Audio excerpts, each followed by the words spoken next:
Smart. Oh, great. Such a quick I did shot. not notice that at Yeah. all. Holy crap, that Oh. is so awesome. It's so quick, but yeah. You knew this was coming, Pete. Spider-Man No Way Home trailer 2 Easter eggs and breakdown reaction from us today for new rock stars. Last night during our live stream, Eric Voss actually chimed in and said that he had just finished his script for his breakdown, which I think he was really trying to say was, guys, make sure to react to my breakdown because you don't know what you're talking about in this live stream. Really, yeah. But guys, before we go into this reaction, we have a very important shout out we have to do. This is of utmost importance, and that is Epic Hero Shop. You guys have probably seen me wear this shirt a bunch throughout the year. You've probably seen John wear this shirt a bunch. You've probably seen me wear that one in a different color, and he's wearing this one in a different color. Oh. And you guys have probably seen me wear this one a bunch too. And you know what? They are extremely, extremely comfortable shirts. I cannot emphasize that enough. And I get complimented on them all the time because they are awesome shirts and they have even more designs. And the reason we are being asked to shout them out, which I wish they had told us this before we made a purchase this week. You guys know that Black Friday and Cyber Monday are coming up, so they're gonna of course have a holiday sale. But no, not just on those days. It's gonna be a Cyber Week sale. Seriously, you should have told me this before we bought some. And it starts this coming Monday, the 22nd, just in time for Hawkeye. I wonder if they're gonna release something for that. Look, it goes without saying, all right, here's a talking point. They specialize in all kinds of unique custom designs celebrating all corners of nerd culture. If you're all familiar with them, you know that's very true. And what's most exciting is they're bringing back a whole bunch of their lost and discontinued latest Obsession designs, so if you missed one, now's the time to swipe it up! Just like the Loki Gator Polo, and they're even doing a new edition, the Loki Gator Mark II. So yeah, from this coming Monday, the 22nd through the 29th of November, there's gonna be 15% off discount sale. And there's gonna be a brand new line of epic stocking stuffers, wow, that's a hard thing to say, for holiday shoppers. That's right, people. Items will include nerdy neckties, pet accessories, socks, and even engraved gifts for someone you love. 3000 Iron Man reference. I'm telling you guys, find the perfect holiday gift for your favorite nerd at epicheroshop.com. Where? EpicHeroShop.com? epicheroshop.com. Welcome back to New Rockstars. I'm Eric Voss, and this is a breakdown of the new trailer for Spider-Man No Way Home, which confronts Tom Holland, Peter Parker, with Doc Ock, Alfred Molina from Spider-Man 2, 2004, Green Goblin, Norman Osborn, Willem, Dafoe from the Raimi trilogy, Electro, Jamie Foxx from the 2014 Amazing Spider-Man 2, Sandman, Thomas Hayden Church from the Raimi movies, and the Lizard, Rhys Ifans from the 2012 Amazing Spider-Man, not to mention Doctor Strange. But this trailer seems to be playing some VFX trickery because I highly doubt Peter's facing all these threats by himself. That's right, his backup, Sonic and Shrek. Of course. I gotta say, we did a 2.5 hour live stream, and the Lizard has never been more popular in our entire lives. Holy crap. 3-minute trailer. This is what most people were talking about, was that one shot right there. One shot from an obscure video on Brazilian Sony Twitter. The fans are amazing. Amazing Spider fans. Let's get started. Ever since I got bit by that spider, I've only had 1 week where my life has felt normal. That was when you found out.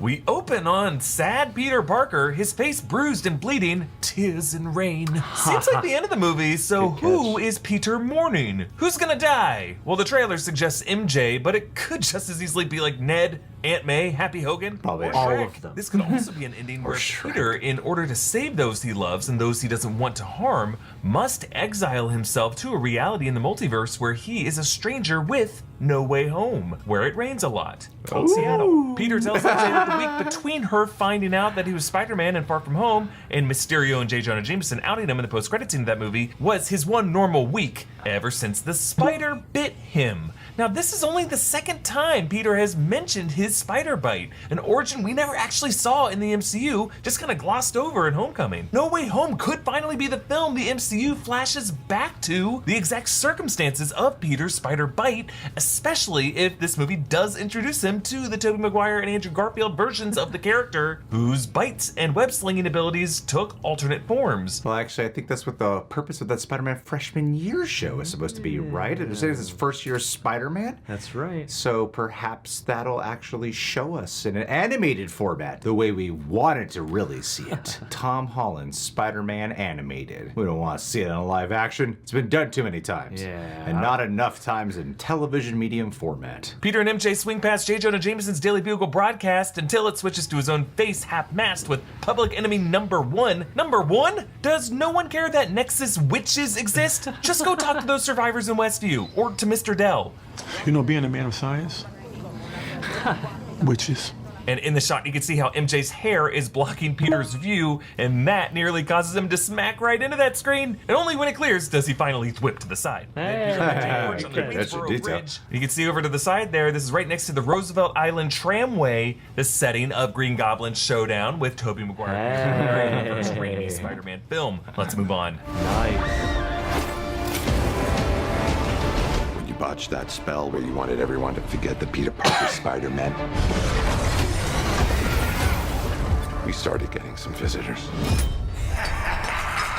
As Peter and MJ jump from that bridge, you can see MJ is wearing the same Joan of Arc t-shirt that she wore at the end of Far From Home, which, in addition to being a reflection of MJ's feminine pride, was itself an Easter egg calling back Zendaya's Joan of Arc look at the 2018 Met Gala. Then they glide through the subway tunnels, somehow missing Morbius despite his best efforts to sneak into this universe. And obviously they do this to escape the helicopters tracking them. And to find Andrew Peters' dad's lab. I could see Morbius shoehorning Spider-Man into theirs, though. Oh, absolutely. Having Spider-Man and Zendaya swing past Morbius. And then just have a reverse shot of him being like, wow, who are those guys? Wow. I hope we meet Who are someday. you? Hi, I'm Venom. Michael Morbius at your service.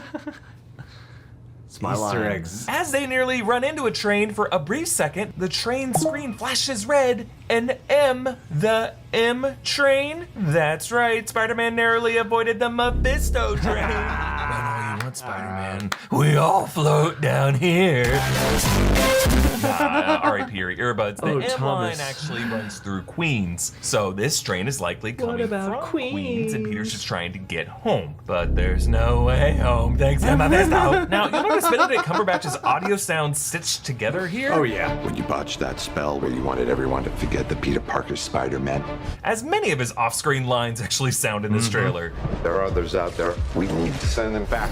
They're starting to come through, and I can't stop them. This is the first time for me in the Marvel universe. I'm guessing that Cumberbatch is just so fluid with his line reads, with more revelatory terms bleeding into the trailer dialogue, making it harder to cut around. Now, the from-behind shot of Peter shows him wearing a dark blue jacket, clearly a different scene than the shot of Peter with the plaid shirt. Oh, good catch. The jacket Damn. actually matches with the shot of the first trailer Yeah. where the lizard was swiping at Peter. So Doctor Strange may have actually caught the lizard on his own while Peter was dealing with Doc Ock and Goblin on the bridge. Oh, We see more of the interesting, exact yeah. moment that Peter tampers with the spell, causing the golden bands to tremble and then explode outward. And again, there are 4 of these bands, maybe for each of the 4 universes that get crossed over in this movie: the MCU, the Raimiverse, the Webverse, and the Venomverse. And as they illuminate the room, you can see that the blue murk that previously surrounded them dissipates. Presumably that was going to be the cold and drowsy humor that Doctor Strange was trying to conjure to just simply erase people's memories. But now the golden reality warp bands tear the room to pieces around them. Now that we've seen Venom Let There Be Carnage, that movie's post-credit scene seems to be showing a similar process. A bright golden light fills the room,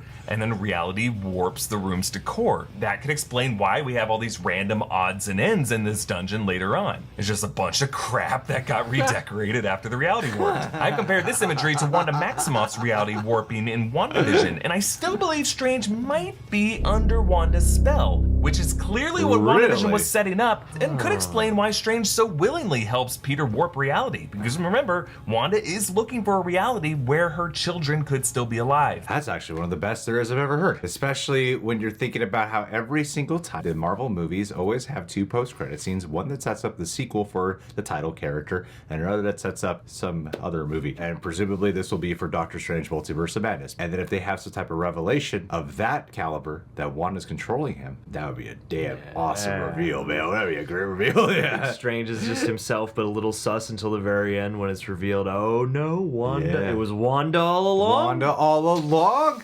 Then they guest star in the Disney Plus show, Agatha, House of Hearts. All along. From every universe.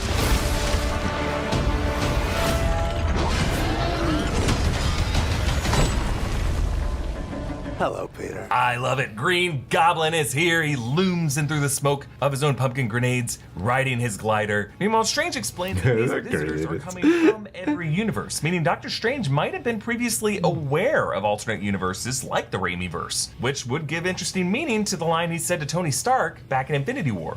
Protecting your reality, douchebag. Then Electro's bolts blast through the ground toward Peter, who wears this new black and gold suit. This suit's kind of a mess. There's loose wires poking out, duct tape all over the place. Yeah. Actually, later you can see MJ and Ned are on a smartphone duct taped to his chest, what? apparently FaceTiming all this. I am guessing this mission might be to catch Electro, and they have to do it in a way without Peter's Iron Spider armor, maybe by turning his old suit inside out, so all the wiring is now exposed, or maybe his nanotech suit can't be relied on after he ran into Doc Ock, or this could just be a new suit that they rigged up to be more resistant to high voltage. Damn, you guys have some good eyes. There were people on our live chat who kept saying MJ and Ned duct taped to chest, and I was like scouring the footage, like, what are they talking Whose about? chest? Where? Where?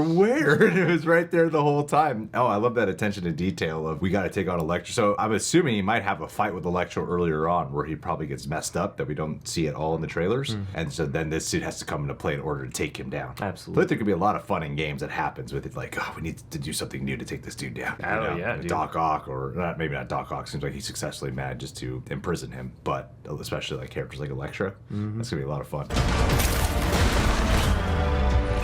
You're not Peter Parker.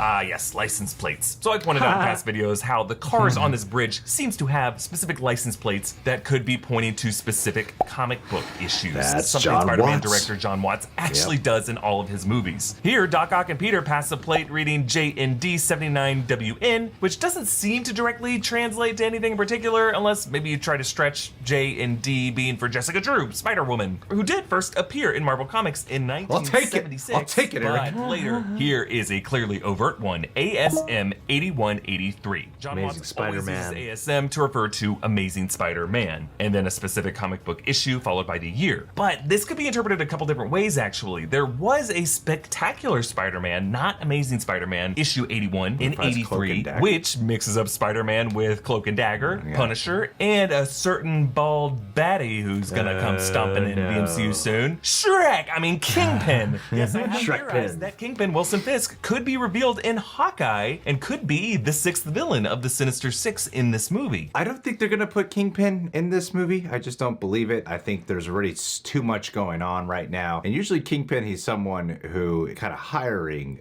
or sourcing out the Sinister Six. And then it kind of just adds this whole kind of convoluted layer, I think. If you're introducing the multiverse, everything went wrong with bringing the villains over here. So then what? Kingpin kind of steps in and goes, huh, these villains are here. Let me just immediately start sticking them on to Spider-Man and get here to get to the fun and games and action by Act 2. Like, it just seems like it'd be way too much and it'd be a little far-fetched. at that Yeah, point. it would be a crazy plan to have just fall into his lap like that. Although with Matt Murdock, I at least gotta imagine you could get a hint of his presence. But then beneath the bridge, Doc Ock jams his claw at Peter, and I love how John Watts uses a whip pan, the same kind of camera movement that Sam Raimi would often use for Doc Ock in the 2004 film. But notice how Doc Ock's arms now have a red and gold coating to them, and a chunk of Peter's nanotech is missing from his chest. He actually has to reallocate the nanobots from his helmet to his chest to protect himself from the blow, and a later trailer shot shows that Doc Ock straight up absorbs Peter's nanotech armor from his suit. And this is crazy, because Doc Ock comes from an alternate universe where Stark tech does not exist. How could he be compatible with this tech? Well, if you think about it, his arms are actually controlled via a neural link that was fused to his spinal cord. And Stark nanotech seems to be controlled via a kind of neural link as well. So maybe that is how Doc Ock can hack into it. I'm just excited to see nanotech on the loose in the MCU. Could be a major plot point in shows like Armor Wars. Also, a little VFX detail that I appreciate. Peter's necktie dangles from the open nanotech hole where his chest is, but as that nanotech shifts and seals that hole, it tucks the necktie back in. I mean, one theory I've been hearing about the nanotech is that actually because of the neural link that Doc Ock has, that maybe the arms have taken control of him again, and that's why he's after the events of Spider-Man 2, where he's had this redemption moment, has come to Jesus moment, and basically, oh, that's why he's probably going after who he thinks is Tobey Maguire Peter Parker, because the arms are back in control. So maybe the nanotech kind of acts on its own to take over and then regain him back to his consciousness, his normal self, and that's why he takes a moment to step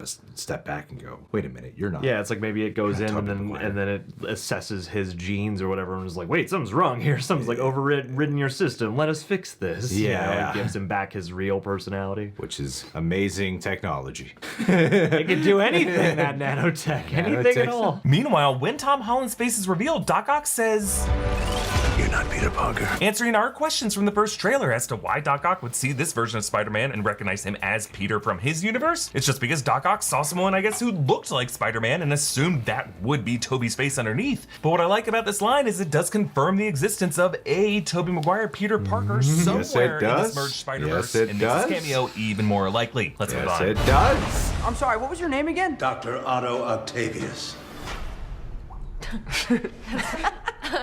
Wait, no, seriously, what's your actual name?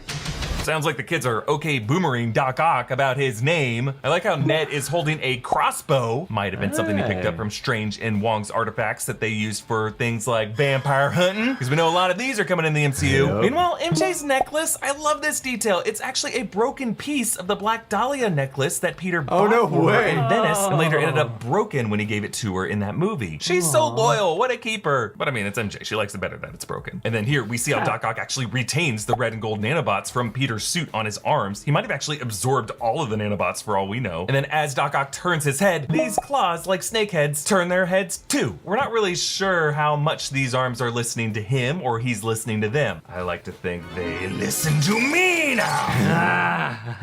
I gotta say too, you know, something that I don't think enough people are pointing out. A lot of people are kind of gawking at when Doc Ock first showed up in the teaser trailer, and how they're like, the CGI looks really off on his face. And while there are parts in the fight sequence that look a little bit off in the freeway moment, I think the close-up shots on Alfred Molina here look exceptionally well done. Pretty flawless for the most part. Like, I didn't notice it so much to the point that we're not even calling attention to the fact of how good it looks now. Oh yeah, absolutely. You see a regular looking shot and you're just like, oh yeah, that's in camera, that's fine. Yeah. And you don't realize just how much work probably went into that, especially with the tentacles and whatever subtle de-aging they must have done. We pointed out when it looks like shit, but we don't point it out when it looks great. Hashtag date.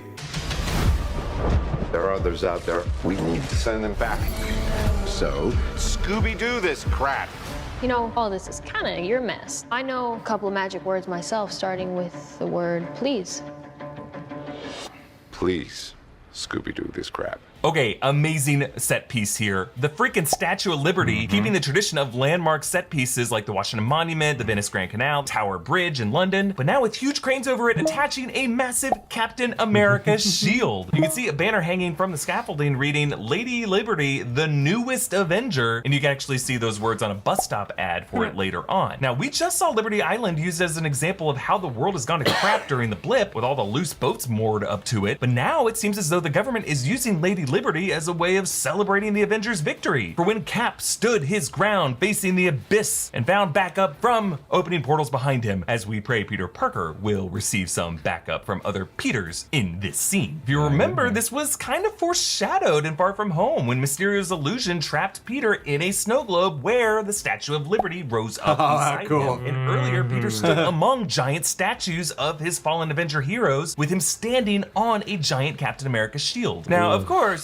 how neat. Oh, cool. as a final battle set piece has been something that pretty much all superhero movies have avoided because it was done back in one of the first big Marvel movies, X-Men in 2000, which is the Marvel movie where Kevin Feige got his start as an associate producer. We're coming full circle with that, and I think there's a deliberate reason for that. I'll get to it at the end of the video. So you Electro is tease. charging up using electrical towers. Meanwhile, Peter uses a piece of wrist tech that eliminates rings of eldritch magic from Doctor Strange. So must be this suit, or maybe even just this piece on his wrist, was probably given to Peter in order to snare villains like Electro, kind of like a Ghostbuster using a proton pack and a trap. Then Doctor Strange tells them to Scooby-Doo this crap. Just another example of the MCU folding in all of pop culture into their universe, kind of like how Eternals just cited other Warner properties like Superman and Batman. And then a preview clip of Hawkeye mentioned Katniss Everdeen from Hunger Games. But Strange telling them to Scooby-Doo this problem does cast this group as a kind of Mystery Inc. Like MJ would be Velma, Peter probably Shaggy, Ned Scooby, and Happy and Aunt May, Fred and Daphne. They're useless and always trying to.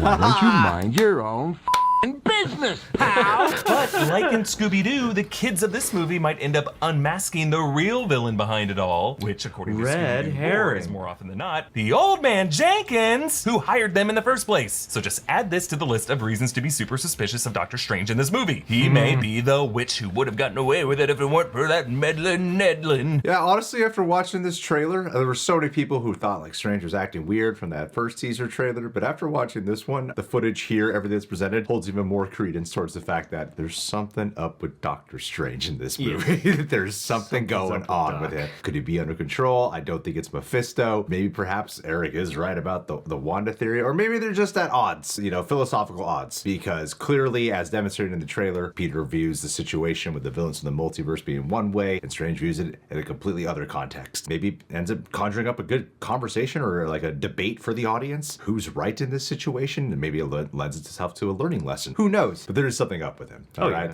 Something seems really suspicious. I mean, I think that a parallel Doctor Strange imprisoned ours and is masquerading. That's my theory. So we see a combination of Electro and Sandman attacking cops and news vans, but now standing aside the Daily Bugle van is our man J.K. Simmons as J. Jonah Jameson. Giddy smile on his face as he realizes he's getting a great scoop. And as Electro blasts away, you can see his humanoid shape flashing like lightning from spot to spot. Now, of course, his lightning color is now yellow, not blue like in the Amazing Spider-Man 2, but since Doc Ock can absorb nanotech, I think a lot of these villains might adapt new features as they transition into the MCU. Definitely. I love Doc Ock chilling us with this line. You're flying out into the darkness to fight ghosts. For one, it doubles down on this Ghostbusters parallel of Peter's mission, but also Alfred Molina is looking directly into the camera here as if this is how he shuts up those kids for laughing about his name, reminding them that they will be facing madmen who should be dead, who now think that they're in some kind of purgatory or hell, and therefore they have nothing to lose. Doctor Strange says that all these people died fighting their version of Spider-Man, that's not true. That definitely wasn't the case for Sandman at the end of Spider-Man 3. Peter Parker forgave him and let him go, making us wonder, geez, Tobey, what did you do after Spider-Man 3? Did Flynn Marco break your damn door? Fix this damn door. I mean, more than that, he didn't kill Doc Ock. Doc Ock sacrificed himself. I kind of don't remember fully how the events happened with Electro and Lizard, to be totally honest. But I thought, wasn't there something with Lizard being alive in a post-credit scene? I'm way off about that.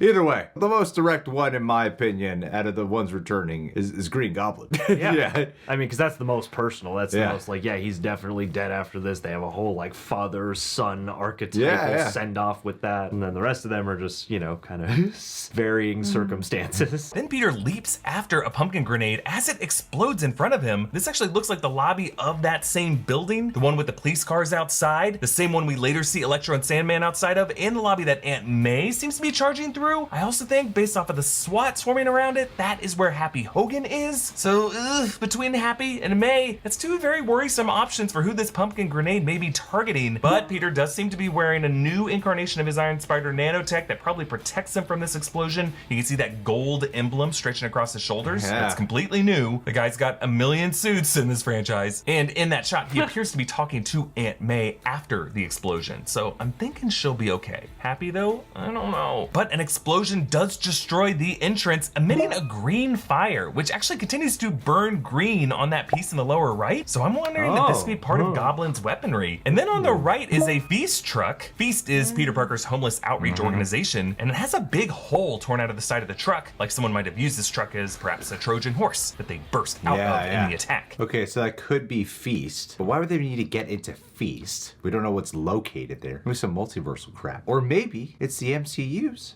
version of Oscorp that's there. And that's why Goblin led the way, to get his hands on some technology. Could be. Maybe Aunt May was at Feast and they kidnapped her from there.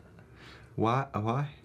To, you know, torture Because of Peter. Yeah, that makes sense. I don't know why my mind didn't naturally go there.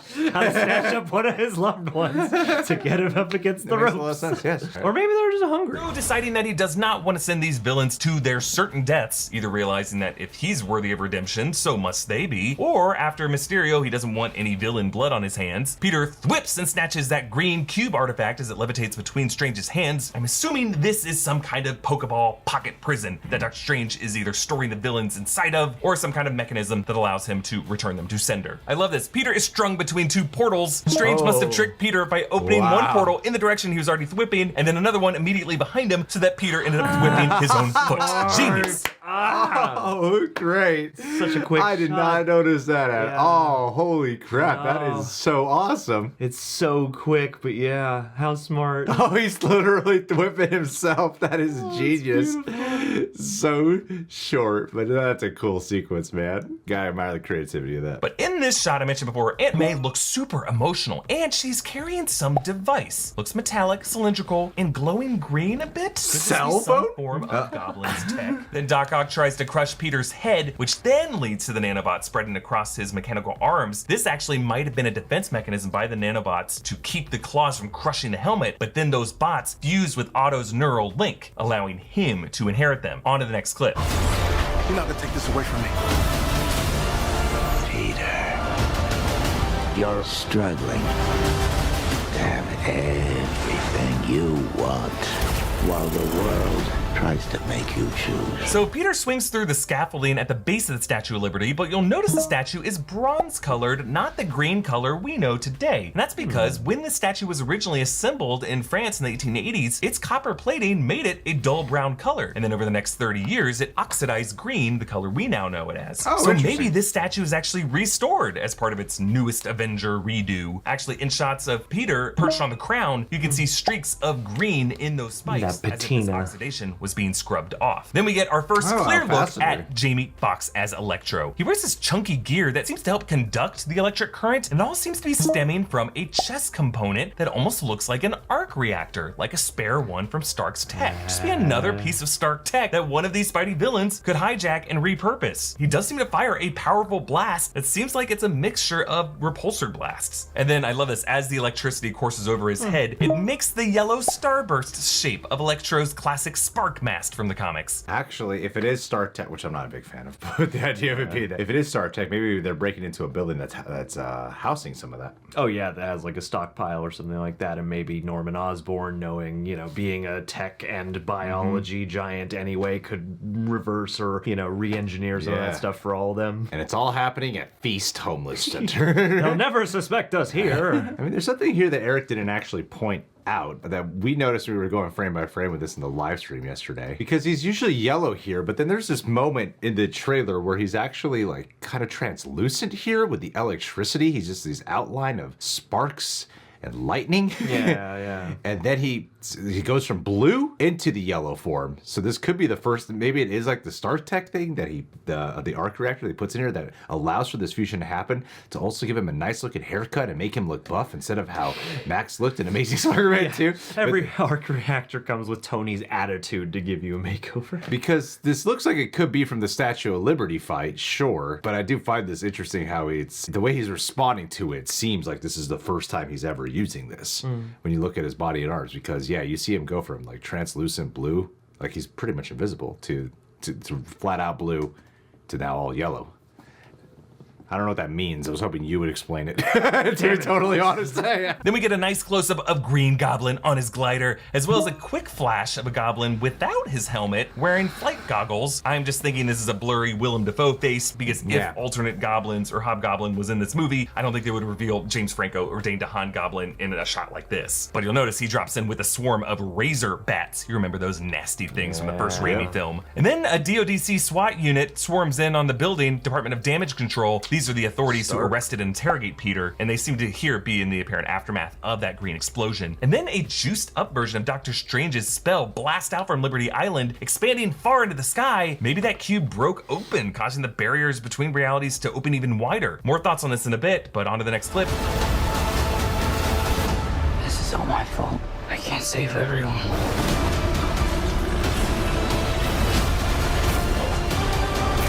Okay, so Electro, Sandman's giant face, and Lizard leap across the Statue of Liberty scaffolding towards Spider-Man, but clearly Lizard is jumping towards something else that must be positioned beneath Spider-Man that's been scrubbed from the frame. Actually, in the Brazilian version of this trailer, the cut was left long enough to show Lizard recoiling as if something kicked him in the head, something that was removed from this trailer, and I think it's a very good chance that in the theatrical version of this scene, that is going to be Andrew Garfield's Spider-Man. Maybe Tobey Maguire's Spider-Man, but Garfield Peter has a history with Lizard. Actually, Electro is also an Andrew Peter villain. Sandman was the Tobey Peter villain. Tom's really the odd one out here. But this shot just makes it seem like it's 3 versus 1, but compositionally, it makes far more sense for this to be 3 versus 3. Kind of like how the profile collision shot in Civil War was equal numbers on both sides. And when Peter tells Aunt May that he can't save everyone, I think the subtext of that is that he can't do it alone, and he's gonna get some endgame style backup from his Peter variants. Now, I fully respect Sony for not putting Tobey and Andrew in the trailer, but fans have been so ravenous with speculation, I think it's a foregone conclusion at this point. Still, I think we're gonna scream like Doc Brown when we see them. Yep, yeah, we are. Can't wait for that moment. I mean, another thing too is I just don't think Peter's the kind of guy to go charging in, at least from what the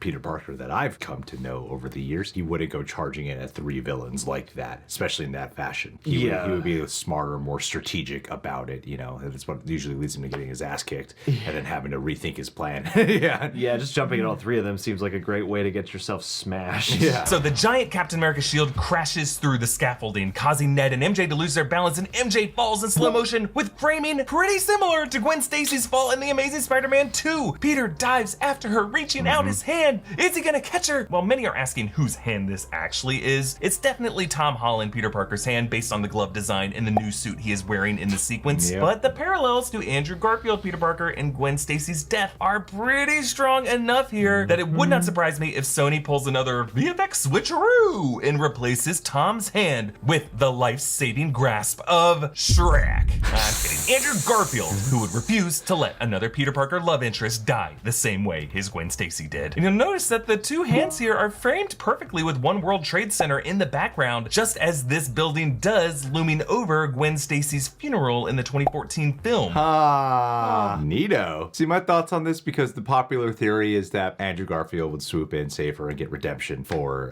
what happened with Gwen Stacy. Well, I like that for Andrew Garfield's character. I don't really like that for Tom Holland's character, Peter Parker. I feel like that would undercut him. He needs to save his woman in that moment. You know what I mean? Yeah. He needs to save her. He's already getting so much help.